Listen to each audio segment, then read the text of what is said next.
Shocking! What did they eat in medieval times? Have you ever wondered how people in the past managed to store and consume food during different seasons, and how this varied based on their wealth and social status?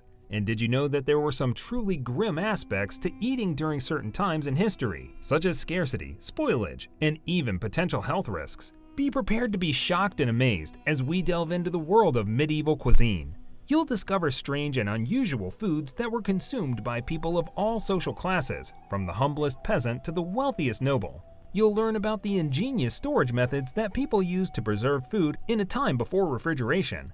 And you'll hear about the sometimes gruesome practices that were employed in the preparation of meals. Join us as we journey back in time and explore the fascinating and sometimes revolting world of what people really ate during the medieval era. When we talk about European medieval cuisine, we are referring to the food and cooking styles of people who lived from the 5th to the 15th century, starting with the fall of the Western Roman Empire and ending with the Renaissance. This was a long time ago, and the way people ate and cooked their food was quite different from what we do today. In the Middle Ages, people cooked their food over a fire, which they sometimes shared with others in their town. The most common foods were bread and cereal. Poor people usually ate barley, oats, and rye, while wheat was reserved for the rich. Rice and potatoes were introduced later and became more common after the 1530s. During the medieval era, there was a significant difference in wealth and status between the rich and the poor. The nobility, who made up the upper class, owned large estates and had significant power and wealth. They lived in castles and manors and had access to the best education and healthcare. The peasants, who made up the lower class, were often farmers who worked on the estates of the nobility. They had few rights and little freedom, and their lives were characterized by poverty and hard work. In the medieval ages, the wealthy lords and ladies of society loved nothing more than showing off their wealth and status. They would do this in any way they could, from their extravagant clothing to the luxurious homes they lived in. But one of the most important ways they would demonstrate their wealth was through their food. For the upper class, serving plain bread was simply not enough. Instead, they would serve a wide range of meats, desserts with enriched dough, and a variety of imported spices. These foods were not only delicious, but also served as a symbol of status. The lords and ladies would compete with each other to have the most exotic foods and rare dishes at their tables. Some of the more unusual dishes included peacock, swan, and even roasted boar's head. The more status and prestige it brought to the host. Unfortunately, peasants and lower classes could not afford such extravagant foods. They had to make do with more basic foods like barley, oats, and rye, which were much cheaper. For them, having a good meal meant having enough food to survive. In medieval times, meat was a valuable asset, with chicken being considered an extravagant meal, fish being expensive, and venison being a popular meat.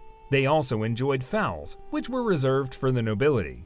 Desserts were present, but without sugar, using honey and other sweeteners. The bread was a staple, with manchette bread being of the highest quality. The lords wanted to differentiate themselves from peasants, so sumptuary laws were passed to restrict the lower class from displaying extravagance. Eating together was important, and it was a social affair, even for peasants. Fine dining was a male-only affair, and ladies would often eat separately. In the medieval village of West Cotton, peasants ate simple and hearty meals consisting of pea porridge and dark rye bread. The meat was a luxury, so they got creative with herbs and spices. They drank ale or beer, and milk was reserved for younger people. The villagers ate from a communal pot with wooden spoons and gathered around the fire to share a meal.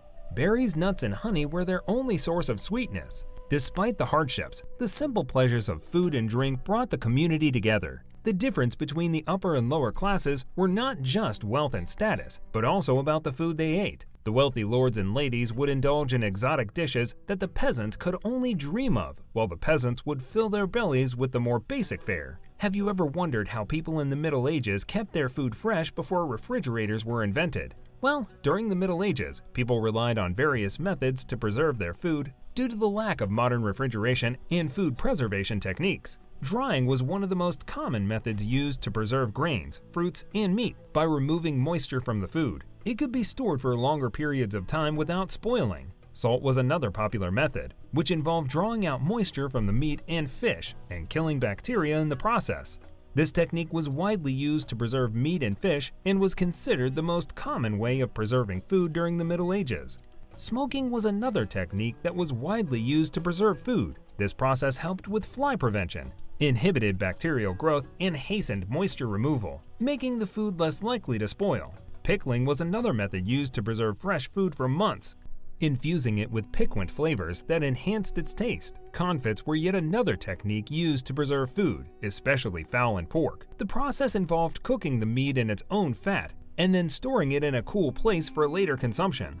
This method helped preserve the meat for a long time while also adding a rich and unique flavor to it. Sweet preserves were made by sealing fruit in honey, which acted as a natural preservative. This technique helped to keep the fruit fresh for a longer period, while also adding a sweet taste to it. Overall, these preservation techniques were essential in medieval times as they allowed people to store and enjoy food for longer periods without it spoiling, providing them with sustenance in times of scarcity. Do you know how the lack of modern food preservation techniques and poor hygiene practices contributed to the high rates of illness in the medieval times?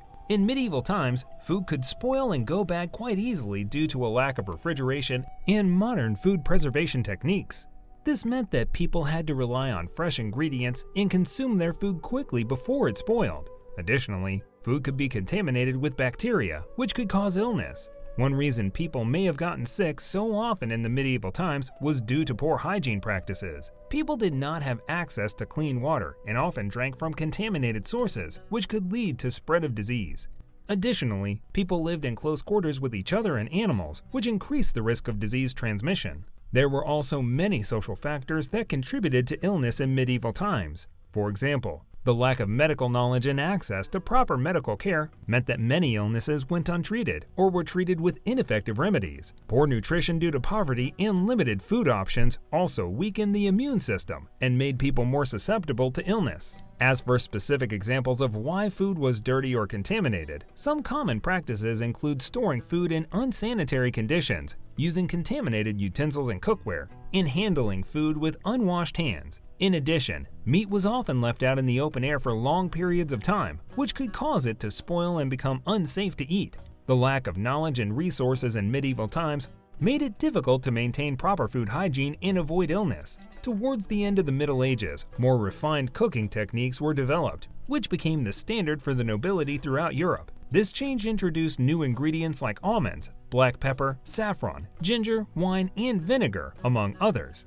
These were used to create more complex and flavorful dishes that were enjoyed by the upper classes. Thanks for watching our video on what people ate in medieval times. We hope you found it informative and maybe even a little shocking.